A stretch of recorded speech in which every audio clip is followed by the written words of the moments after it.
Victor, in at 7 under, looks like the weather's deteriorating a bit. You've got to be pretty happy with that start. Yeah, no, that was really good. Hit some really nice shots starting the day, but didn't make the putts. It was a little frustrating, but stayed patient and just kept on hitting great shots. And then the putter started heating up, and it felt very stress-free from there on in. There's a chance you might lead at the end of the day. Looking at the weather this afternoon, you led after the first round last week at Augusta National. What did you learn from that experience, and what can you take into that this week? Yeah, especially last week, I didn't putt it as good the last 3 rounds last week as I did the first round, which obviously is hard to do. And I hit it okay, but I didn't hit it as great as I did the first round.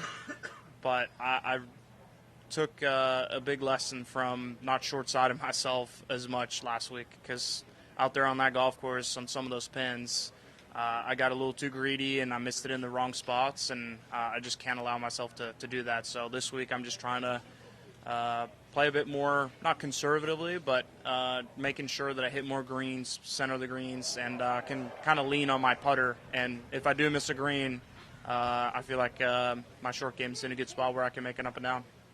What did you do Monday to refresh yourself after such a massive week? And it seems like whatever you did worked today.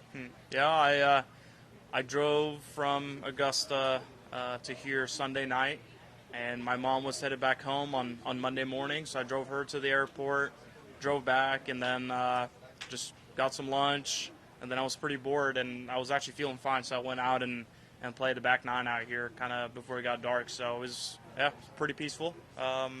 And then I had to make sure that I just got a bunch of rest.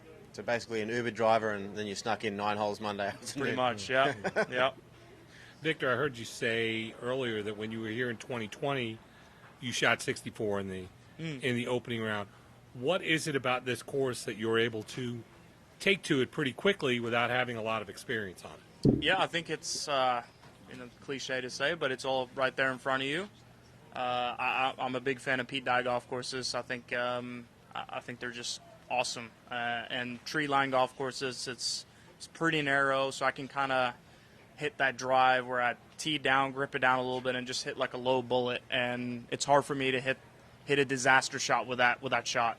As soon as kind of you start hitting drives up in the air, the wind can start to blow, and it's hard to hit it straight. But if I keep driving it off the tee like I am, I'm going to have a lot of looks from the fairway, and also putted well today. Is it just the timing of this tournament right after a grueling week at the Masters that makes it comfortable for you to kind of take a little time away and refresh?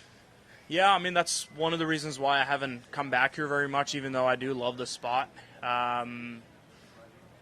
It's just scheduling purposes. So you can't play every week, even though this is one of my favorites. But happy to be back here this week, obviously. I heard you say that at the start of the back 9, you missed a couple putts on a few holes, and you thought it was going to be one of those days. How did you kind of get yourself back in mode and turn things around?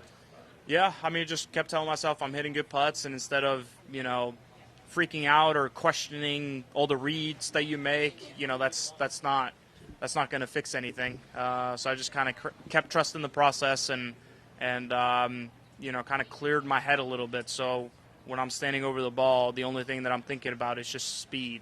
I'm not worried about the stroke or, the read that I've already given, because, that should be all done when I'm standing over the ball. So kind of just going back to those principles. Victor, one blip in the round. What happened on your second shot at 15? Yeah, that was bad. It was one of those, I guess I maybe hit too much club.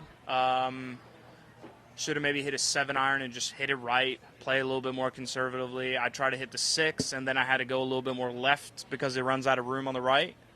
And the wind was off the right, and it was on an upslope. And I was like, okay, I want to make sure, or I just picked the wrong shot where I wanted to start it left and cut it off of the water. And I have a tendency when I, drag my left arm super far out to swipe it across, I tend to shut the face, and it was just a dead pull in the water. I should have just aimed right instead of trying to cut it off the water. I mean, there aren't many times you see two PGA Tour pros lay up into the water, two of you. In Yeah, the that same was group. really bad. Is that Yeah. Harbor That was really Town? bad. But is that Harbor Town?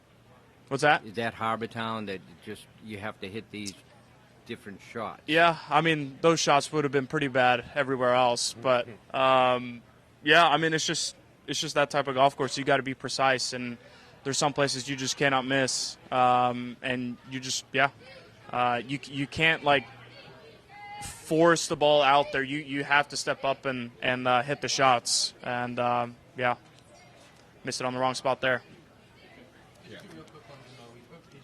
Yeah, I just was going to ask about 8, your next to last hole. That's not real. That's not usually a birdie hole. No. You were able to kind of convert there, even though you were on the left side with a left side approach. What did you do there? Yeah, I think the wind was very conducive today, kind of off the right. Especially for me, I like to cut the ball off the tee, so that gives me some more room to kind of hit a straight ball. And even I drew it a little bit and hit that low one, and it just kept on running. And even on the second shot, I could kind of hit a cut 8-iron up against the wind and use the backslop there. I think the wind off the left there is a lot harder for that hole.